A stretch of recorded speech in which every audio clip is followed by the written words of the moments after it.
welcome to T2RL Talks Special Conference Edition. Today we're talking about the readiness of the technology vendors to supply the applications and to implement the applications for offer, order, settle, deliver. This is going to be an important subject at the T2RL Engage conference in September of this year in London. And to give you a little taste of the conversation now, I have with me two colleagues from T2RL and a special guest. So from T2RL, I have Bert Craven, the Deputy CEO and Head of Technology. I have Jonathan Hutchinson, who should be very well known to most of our listeners as the keeper of the templates and our functional expert. And as a special guest, we have Sally Gethin, aviation journalist, who will actually be moderating the panel on this subject when we come to the conference in September. So, I'd like to start by just asking generally Bert and Jonathan, and obviously Sally if she's done any thinking about this already, do we think that vendors in general are ready to deliver on offer, order, settle, deliver yet? Come to you first, Bert. It's a mixed bag. Some of them definitely, because they're already making commitments to begin delivery. I think there's a difference between being ready to deliver and having a product that can be picked off a shelf. I think there are vendors who are more advanced in the sense that they've already implemented some of the components of what their future platform will be, and have actually been working on them for some time, but maybe have only more recently branded them and labeled them and said, oh, by the way, this product is part of my next generation. And so you can then say, okay, well, that investment all count. That's not a throwaway investment. That's an investment in future technology. So I think there are definitely some vendors who've done that. There are others who I think are being more opportunistic in the sense that they are ready to make the investment, but what they need is an airline partner to work with.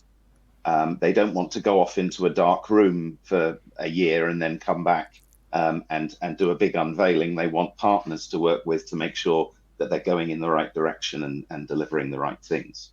And I think there's also a big difference between vendors who are able to provide complete end-to-end solutions and maybe already have end-to-end solutions today, and vendors who are going to be providing components that need to be integrated. Because obviously you have to go out and do one of those integrations live, in anger, in order to get your proof point, as it were. So there's quite a mixed bag, I think.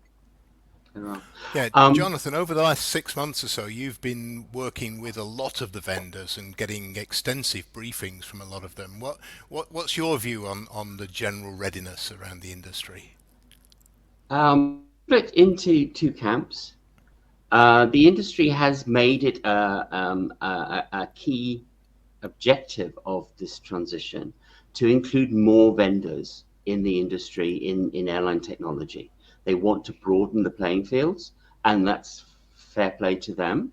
And so we are split between the incumbent PSS providers, the incumbent providers who have for 15, 20, 30 years provided PSS technology to the airlines that do have current end-to-end legislations that are looking to replace them entirely eventually. And then you have vendors who are new to the industry, who are not new to retailing. They are very good at retailing indeed, powerful expertise, that are now learning the subtleties of how airlines sell their products, who have a fairly steep learning curve ahead, because yes, retailing is already complicated. Airline retailing, doubly, triply so, because of the nature of the products that you are selling, the fundamental products at least. The extras on top, these retailing providers have a very good handle on. They have solutions ready to go, almost off the shelf, that can be adapted to modern airline retailing practices. And they are keen to participate. We saw them participate in a couple of the early RFPs last year, and they did well. Their products were convincing. They had a good product proposal. But in terms of readiness generally, yes, there are sufficient vendors now committed to deliver these types of products to form a marketplace, to form a pool of options for airlines to assess. Okay, thanks. We've all studiously not named any names in the first 5 minutes of the conversation. Let's name some names. Amadeus is already the clear market leader for traditional PSS, and they look like they're making the early running in offer, order, settle, deliver with 3 airlines already publicly signed up. Yes. I know that you spent some time with Amadeus looking at what they're doing, Jonathan. Is that a reasonable assessment that they are Yes. definitely the early leader in this field? Yes, they spent the COVID downtime really looking into and starting to build offer, order, settle, deliver. They were not doing many migrations at that point. They were their PSS product is about as mature as it's ever going to get, and so they spent a good deal of time working on the design for Nevio, their OOSD solution. They are, from what we've seen, ready to go.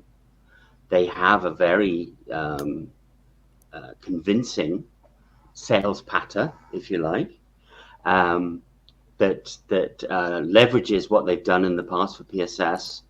For the transition piece, they've done a lot of work on their smart bridge solution, which allows these 2 types of retailing solutions to exist in parallel. So they are off and running for sure. Okay, so that's Amadeus making some early running. And then just last week, I think, at the time of recording, Sabre has made its announcement, and Sabre's product in this field is called Sabre Mosaic. And what to me is very interesting about that one is it promises to draw very heavily on technologies and capabilities from Sabre's partner in Google. Yes. And that could be a bit of a game changer as they go forward. Now, as far as I'm aware, they haven't yet announced a solid airline partner, although there's a number of airlines quoted on Sabre's website as having done some work with them over the development of Mosaic. So I for one, am pretty sure that Sabre is going to be a strong competitor in this field as they have been in PSS. Would anyone disagree with me on that? Their retailing products that they have connected to their legacy PSS, Sabrasonic, their IQ product suite, leverages Google capabilities very heavily in fields of artificial intelligence, machine learning. And also Google's retailing capabilities. So they're off to a good start with those in terms of offer. They are ahead of the game certainly in terms of ancillary pricing over Amadeus. So they've made a great start. So and offer is the complicated piece of OOSD by miles. You have to get that right. That is where the business case is coming from. So you have to have a very good solution for offer. Yeah. So from that point of view, they are up and well in the running. Yeah, and it's a good commercial strategy to go after the offer value. I think that's where I think a lot of airlines will be focused. Yes. Sally, yes. So looking a little bit from a perspective, a sort of broad perspective on the industry, can we say, is it too early to predict the actual composition of the market? Are we likely in the long run to see consolidation consisting of 1 or 2 of the large legacy vendors, if you like, because Amazon and Sabre have dominated for decades? Or are these new vendors, do you think, going to pose a threat? And is there room for all of these vendors, or do you think there will be consolidation? Yeah, I think there must be room for more players than this. And I'm not convinced about the consolidation. This is more going to be about the survival and growth of competitors to Amadeus and Sabre. But as Jonathan pointed out, one of the primary considerations when we talk about offer, order, settle, deliver being inherently simpler than the legacy structures was to lower the barrier of entry in the technology marketplace for the supply of these services. And I think if we fail to increase the breadth of the playing field and the size of the opportunity and lower those barriers to entry, then we will have really missed on a major opportunity. We will have invested a huge amount of money and gone through a whole load of pain and not really altered the competitive landscape. And so to that extent, I think that will be a massive missed opportunity. I think the key to success for a new vendor will be the end-to-end solution. The current incumbents have that strength already. That this is their huge advantage, is that they do all of this already in the legacy world. So they're very used to it. They're very used to how it works and how these capabilities work together. If a new vendor is not able to look at to provide the full end-to-end suite, then they're going to need to partner with other specialist providers of the other components, and that will happen. That is very likely to happen. We definitely have vendors with strong offer expertise that have virtually no experience with order or deliver. But one of the barriers we're trying to lower.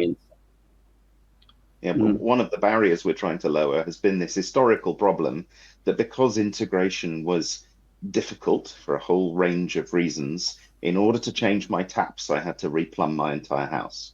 And so a vendor who came in with some really interesting technology was slowly forced to reinvent every historical wheel in order to make their solution viable. And again, if we don't solve that problem while we've got the drains up, again, when the smoke settles, we'll just be back to that problem again, which is people innovating cannot get in the door, and they can't get in the door in a commercially sustainable way. So they either wither on the vine or are eaten up by the big players. Yeah, the solutions that you mentioned as having difficulty in the past were in areas where there were no standards, where there were no standard integration messages or anything developed by the industry. And the same will be true in the future because the integration between is not yet defined by standards. So in order to play with bigger vendors as a component, you need to agree with them how you're going to talk to each other. And so there will be winners and losers in this, as there were in the past. Unless standards are established. I'd like to throw some other names just into the conversation, and we're not going to go through these in great detail because you have to come to the conference to hear us talk about them in any detail. But and hear them just talk about some themselves. names to conjure with: Flyer, Pros, Excelia, IBS, and a real, in some ways, left field one, SAP. They could all have a part to play in the evolution over the next few years. And we've seen some very interesting proposals from Tata Consulting as well. They have very strong retail capabilities. They have components that they can pull off the shelf to manage stock and to manage product catalogs. So look out for them as well. But all the ones we've mentioned so far have very strong offer capabilities today. The other components will present a challenge, I think. Order need not necessarily, but deliver might. And again, this is where partnerships come in. I think the only one of those names that has any kind of delivery capability that I'm aware of at the moment is IBS. Who's got an existing legacy PSS that they are developing, and if you talk to the folks from IBS, they will tell you that their system has always been based on offers and orders. And it's not a legacy PSS, Ian. Good heavens! Absolutely not. And I know that we will have David and co at the conference to argue their case, and they make a very convincing case. Yeah. Mm-hmm. And a number of these players have been around in the industry. You know, other players like Datalex, players like OpenJewel, they've been around for a long time. They've built up established customer bases. They've built up huge domain knowledge. But you know, the challenge has always been to get a really solid foothold against those massive incumbents. And I think Sally's really kind of put a finger on a key point there.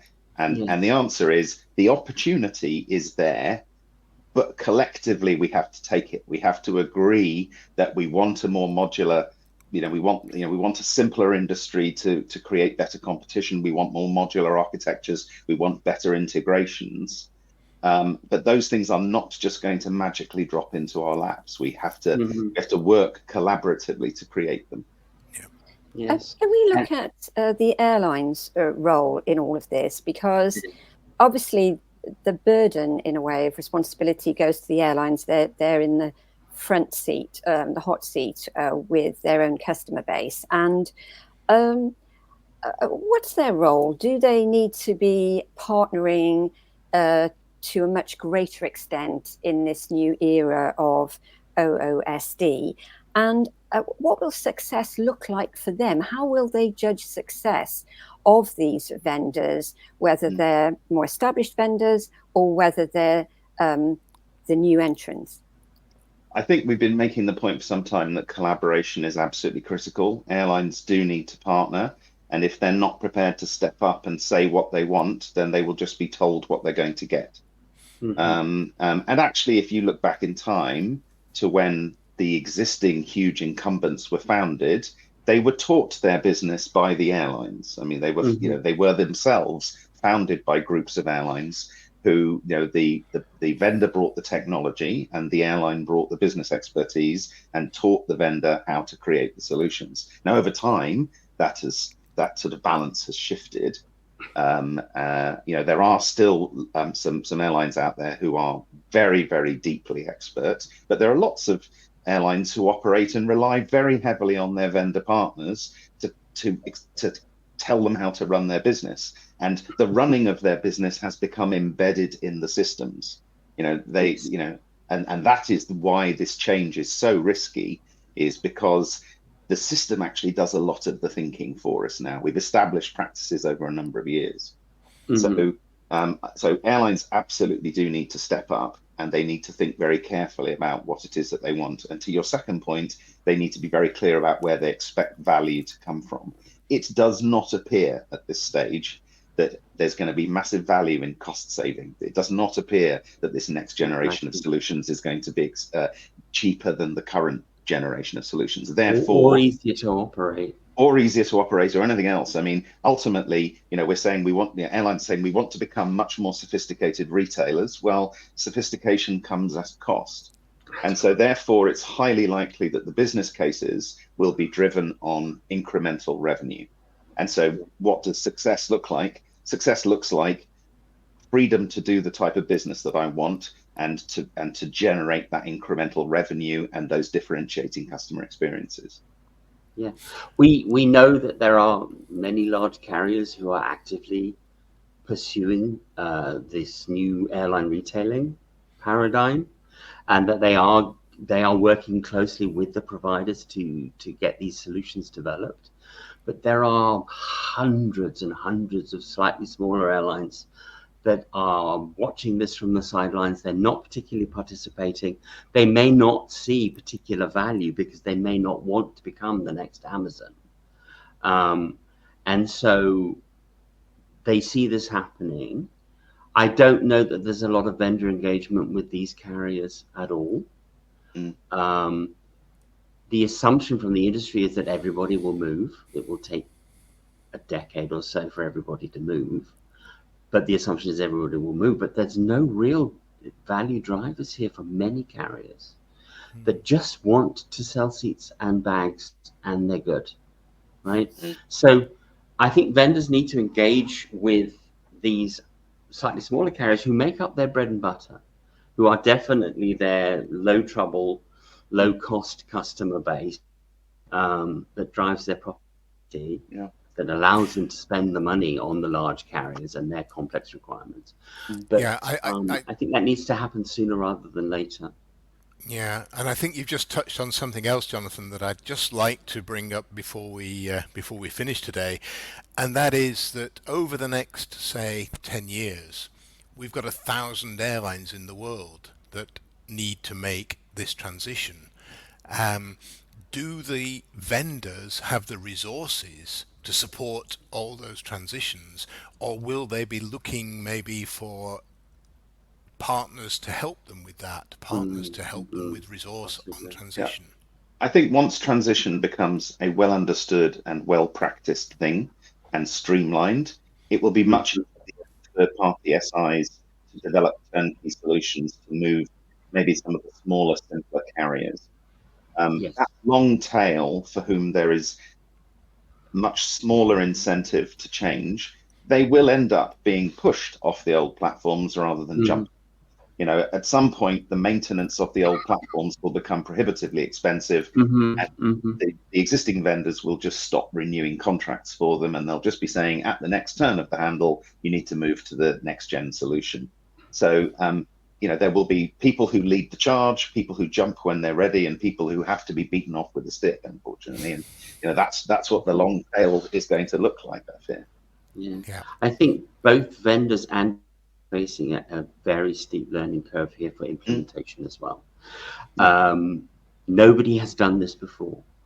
In the legacy world, PSS migrations were fully industrialized. It was a very, well, I wouldn't call it a smooth process, but it was a very well established process.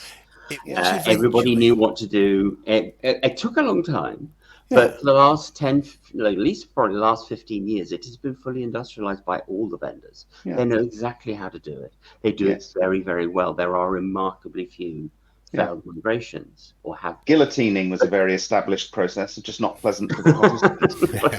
Right. Yeah, it's very simple, very straightforward. Took about a knife edge cut over.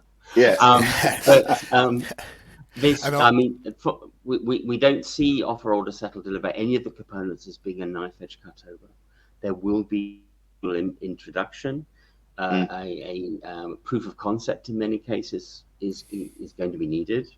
A lengthy transition period as channels move, as partnerships move, as systems move to consuming order data and offer data. Nobody's done this yet. I suspect the first few will be quite painful because of the business process changes involved mm, that again are not fully understood yet. We all know that the business processes will change significantly. mm. We're not quite sure how, Yeah. and It's to yeah, and the extent of the complexity of yeah. that change. It's hard Okay, work clearly we moving from a could. business process that you know to another business process that you know, but moving from a business process to one that you've got to make up as you That go you've never along. seen before. Exactly. Exactly. Yes. Clearly, this conversation could go on for a lot longer, and Yeah. indeed it will go on for a lot longer. But you have to come to the conference in September to join in that conversation with Bert and with Jonathan and with Sally and with all of the other assembled experts from both airlines and vendors. The conference is in London at the QE2 Conference Centre in Westminster from September 23rd to 25th.